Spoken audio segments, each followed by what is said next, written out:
আসসালামু আলাইকুম। বাংলা সংবাদে সবাইকে স্বাগত জানাচ্ছি। আমি চিন্তিয়া হক। শুরুতেই সংবাদ শিরোনাম। সবজিতে স্বস্তি, চাল, মাছ, মুরগির দাম বাড়তি। এদিকে ঢাকাকে বিরক্ত না করতে দিল্লিকে বার্তা দেবে যুক্তরাষ্ট্র। জানাবো গোপালগঞ্জে হামলায় স্বেচ্ছাসেবক দলের কেন্দ্রীয় নেতা নিহত, আহত ৩৫। এবং সর্বশেষ জানাবো জনগণের ভোটাধিকার ফেরত চায় বলছেন জাহিদ হোসেন। দর্শক শুনছিলেন সংবাদ শিরোনাম, এবারে বিস্তারিত। সবজিতে স্বস্তি, চাল, মাছ, মুরগির দাম বাড়তি। ছাত্র জনতার আন্দোলনের মধ্যে চাল, ডাল সহ নিত্য পণ্যের দাম বাড়লেও সরকার পতনের পর থেকে সে চিত্র বদলে যেতে থাকে। এর মধ্যে দেখা দেয় ভয়াবহ বন্যা, বাজারে আবারও বেড়ে যায় জিনিসপত্রের দাম। বর্তমানে সবজির বাজারে কিছুটা স্বস্তি ফিরলেও বাড়তি চাল, মাছ, মুরগি ও ডিমের দাম। তবে কিছুটা কমেছে গরুর মাংসের দাম। প্রতি কেজি গরুর মাংস বিক্রি হচ্ছে ৭৩০ থেকে ৭৫০ টাকায়, যা সপ্তাহ দুয়েক আগেও ছিল ৭৫০ থেকে ৮০০ টাকা।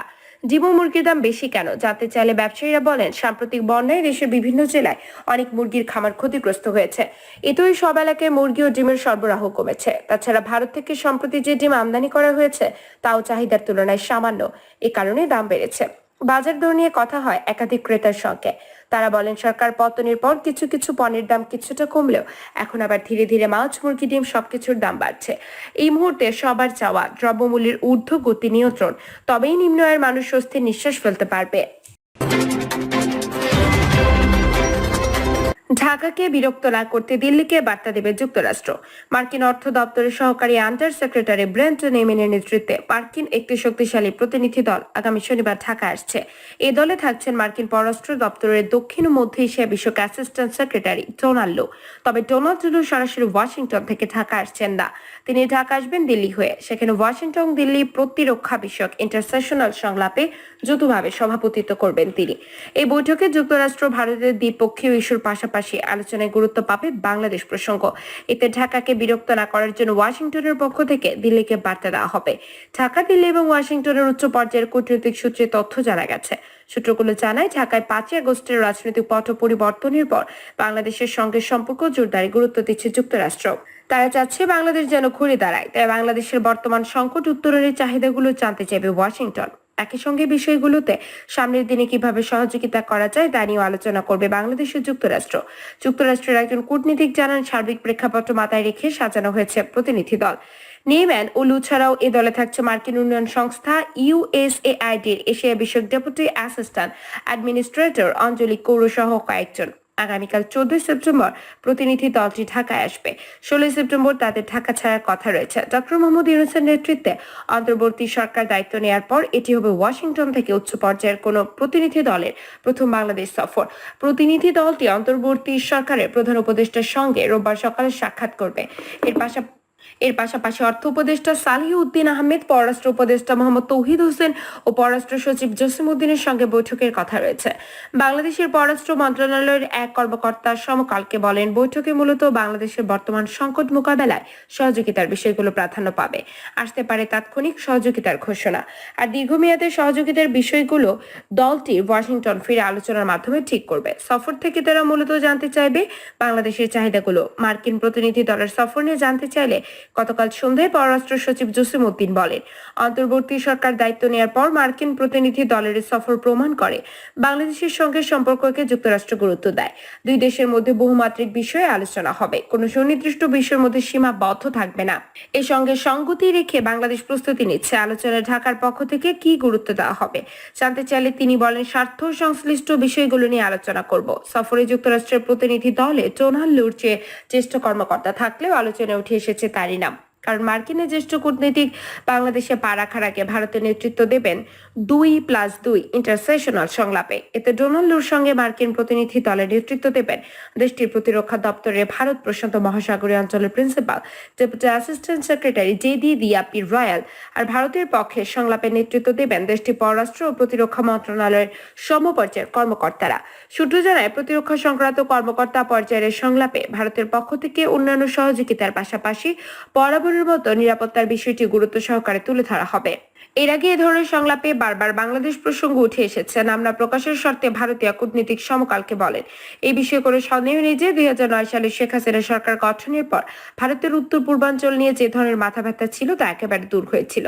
নিরাপত্তার জন্য আলাদা করে ওই অংশটিতে বাড়তি অর্থ খরচ করতে হয়নি।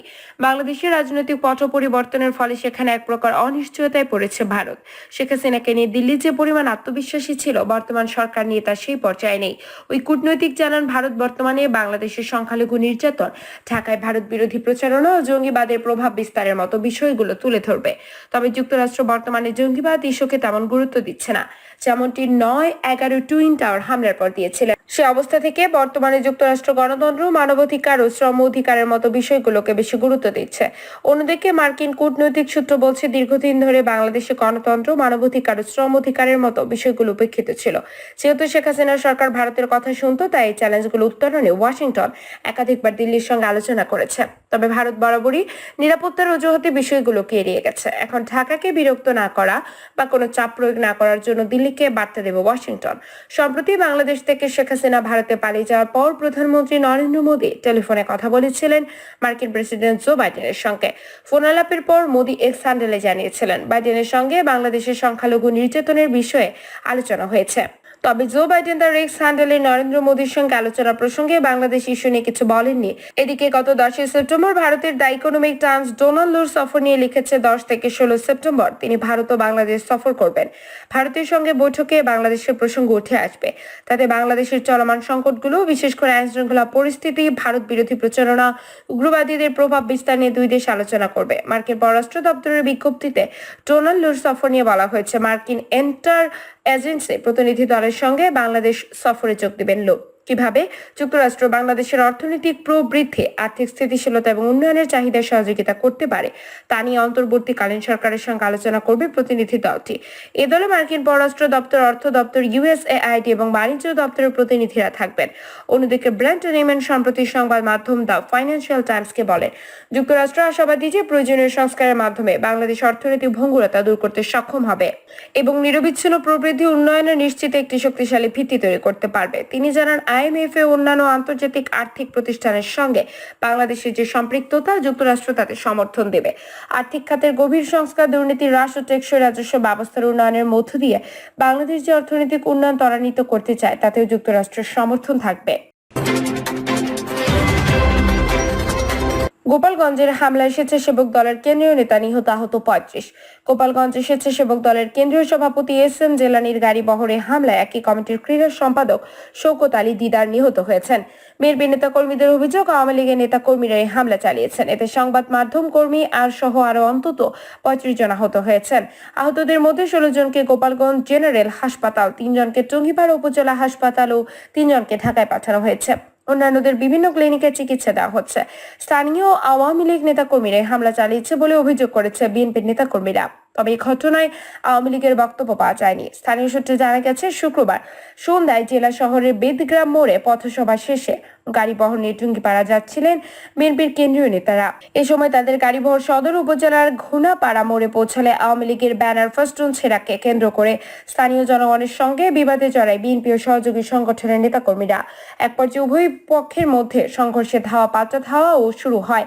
এক পর্যায়ে উভয় গ্রুপের মধ্যে ধাওয়া পাল্টা ধাওয়া সংঘর্ষ শুরু হয়। এতে কেন্দ্রীয় স্বেচ্ছাসেবক দলের সভাপতি SM জিলানি ও তার স্ত্রী, গোপালগঞ্জ জেলা মহিলা দলের সভাপতি রওশন আরা রত্না সহ এতে কেন্দ্রীয় স্বেচ্ছাসেবক দলের সভাপতি SM জিলানি ও তার স্ত্রী, গোপালগঞ্জ জেলা মহিলা দলের সভাপতি রওশন আরা রত্না সহ 35 জন আহত হন।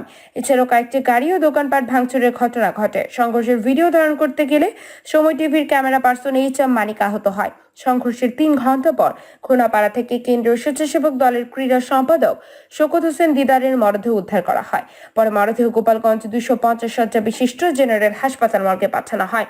গোপালগঞ্জ জেলা বিএনপির সদস্য অ্যাডভোকেট তৌফিকুল ইসলাম বলেন, বৌদ্ধ গ্রামের পথসভা শেষ করে গাড়িবহর নিয়ে স্বেচ্ছাসেবক দলের কেন্দ্রীয় সভাপতি SM জিলানির বাড়ির টুঙ্গিপাড়া যাচ্ছিলেন। এ সময় গাড়িবহরে অতর্কিত হামলা চালানো হয়। এতে অন্তত 35 জন আহত হয়। সদর উপজেলা বিএনপির সভাপতি শহীদুল ইসলাম লেলিন বলেন, টুঙ্গিপাড়া যাওয়ার পথে ঘনপাড়া মোড়ে আওয়ামী লীগের সন্ত্রাসীরা এই হামলা চালিয়েছে। এতে আমাদের স্বেচ্ছাসেবক দলের কেন্দ্রীয় সভাপতি SM জিলানি, তার স্ত্রী রওশন আরা রত্না সহ অনেক আহত হয়েছেন। দর্শক, এই ছিল এখনকার সর্বশেষ সংবাদ। পরবর্তী আপডেট সংবাদ পেতে চ্যানেলটিকে সাবস্ক্রাইব করে বেল আইকনটি ক্লিক করে আমাদের পাশেই থাকবেন। ধন্যবাদ।